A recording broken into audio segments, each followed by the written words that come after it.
So, dito show us live organization uniform we have. So, ang gagawin natin, para mas mabilis, pupunta na lang tayo sa www.sublicentral.com.ph. Doon para mabilis. So, dito, makikita natin yung iba't ibang klaseng full Subli uniform. So, dyan, ito yung mga design team.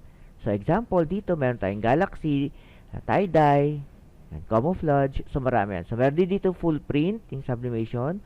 So, dito, meron tayong round neck, meron tayong polo shirt, and may long sleeve. So, ito naman yung mga full body costumes natin.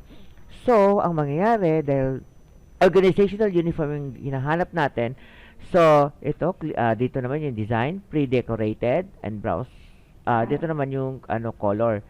So, since uniform yung hinahanap natin, ito yung browse natin. Ayan. So, i-click lang natin yan.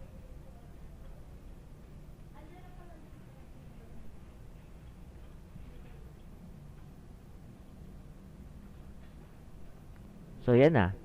Yan na yung mga organizational shirts natin. Yan. So, iba-iba na.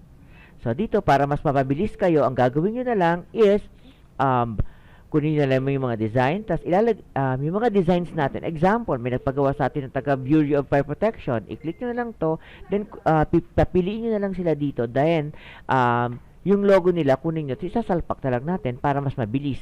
So, ganun lang siya kabilis, yung maghanap ng organizational uniform. That's it. Thank you.